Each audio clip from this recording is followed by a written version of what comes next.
Welcome to the new normal. I'm your host, Rafael McMaster. I'm here at the Resin Creative Labs in Hermosa Beach, California. Today, we have a bit of a special episode following up from the sequence of the Creative Wisdom Tools. We had something really interesting happen with one of our students here who was really struggling in using the tools and understanding exactly how the tools, which are acceptance, awareness, intention, gratitude, forgiveness, compassion, and connection, and soul esteem, how those tools relate to his emotions. And the challenge he was going through was that he felt so overwhelmed by his emotions on one end that he couldn't even just figure to reach for the tools. In fact, the way he experienced it was, I don't know, I'm just so frustrated, the tools just don't even really work right now, right? And so today we're going to be talking about emotions and how to get from the state where we felt overwhelmed into a state where we can be working with the tools. But the other thing that we wanted to clarify is that the purpose of the tools is to help guide us through life and to live on life, in fact, thrive with life on life's terms. But the purpose of the goal of the tools are not to diminish our emotions or to try and stuff them or try to avoid them or disconnect from them. Emotions are part of the unique and amazing gift of getting to have this human experience, to be a spirit in a human experience, to be a human in a spiritual experience, with emotions being this vast, intimate place to explore reality. So emotions are beautiful in that regard. However, when my emotions begin running my life, right? When I begin using my emotions as a tool, when I begin using my anger or frustration as a tool, I tend to get poor results. And one could even consider them, using my emotions as a tool is a bit, in fact, of a maladaptive coping skill or set. And so we wanted to be able to communicate the relationship between emotions and the tools. The tools are not here to replace the emotions. The tools are here so that when we're through on feeling this emotion and we're ready to begin interacting with life, that we have tools that we can use instead of trying to use our emotions as tools. And so we built out a very simple way for our students to be able to process their emotions and get to the place where they can use their tools. And this experience actually, and I'm excited, we're teaching it today for the first time, it yielded some interesting and unexpected results that we didn't foresee. So I'm really excited to share these with you right now. So this process for when I'm swimming in my emotions so immersively that I can't even see the possibility of using my tools, what can I do then, right? And so this first step is to just identify the emotion. Just name it. Let's name it. Maybe it's a combination. Maybe it's a combination of I feel angry and flustered and frustrated and stressed. Okay, I've named it. Okay, so that's that first step. Being able to label it. It doesn't matter it being right. It doesn't matter if the label's perfect. Just have something we can say. Okay. The second step is for me to close my eyes, breathe deep, and identify where this emotion or these emotions might be residing in my body. I feel my shoulders tense up. I feel this weight in my chest, right?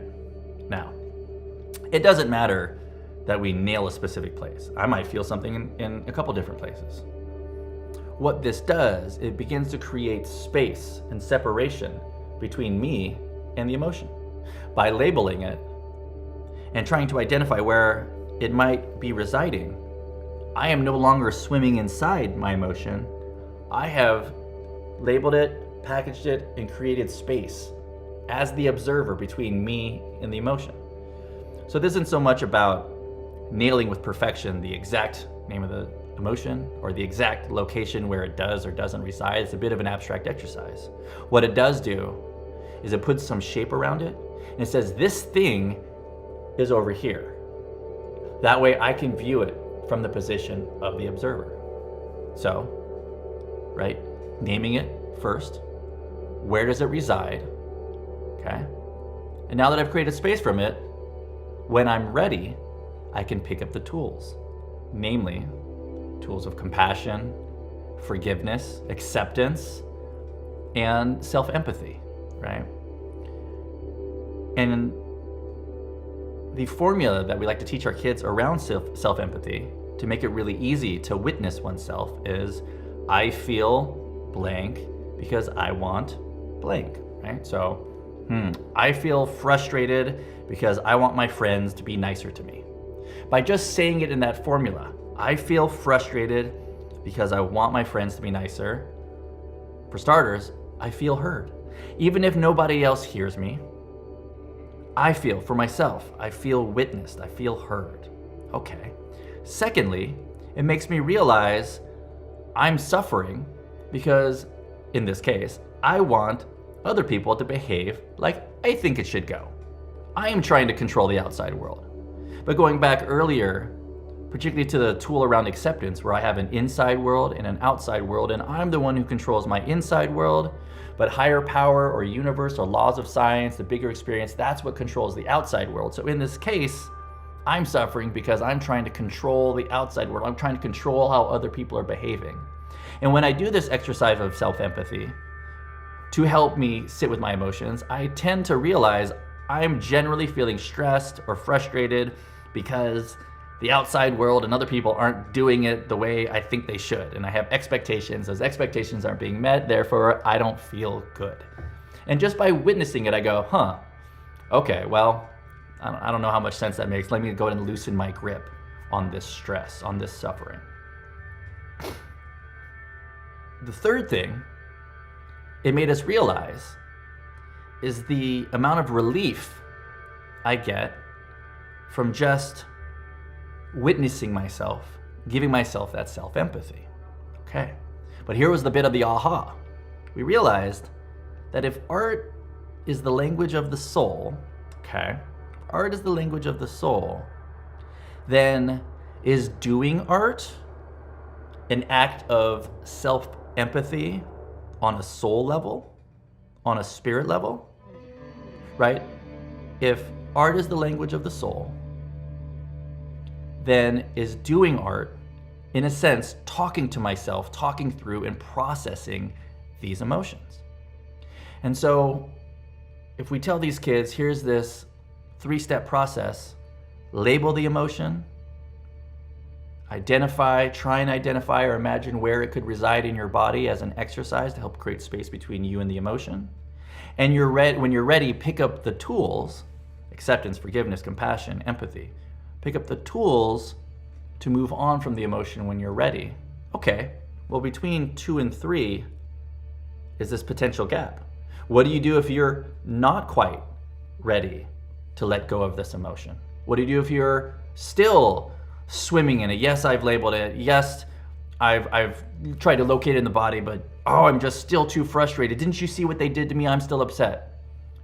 What could potentially be one of the most effective and fun things to do in that moment before I'm ready to pick up the tools is to go do art. Go do something creative.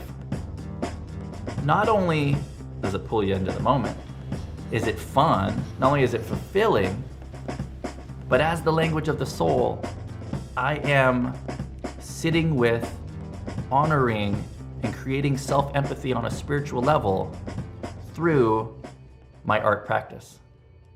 And what we found, and this just makes us so delighted and so happy, is that our kids come in, and even if they're too frustrated at the beginning of class to pick up their tools, if I say to them, well, what would acceptance look like? Well, I don't need acceptance right now because this kid's a jerk. Like, okay. Well, those same kids, by the end of these 3 hours, by the end of 90 minutes of doing art, they're totally fine.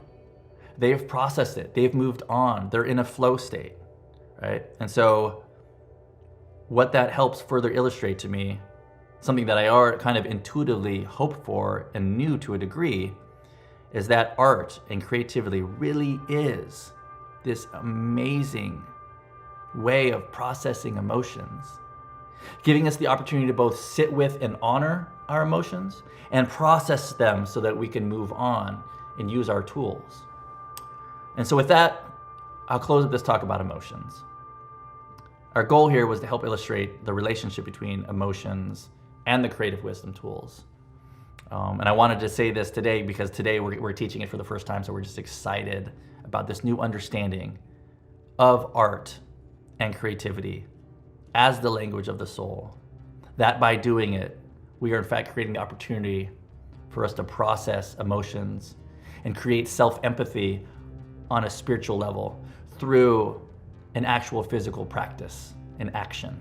So with that, hopefully some or any of this has been helpful wherever you are, whenever you are, and until next time, may the force be with you.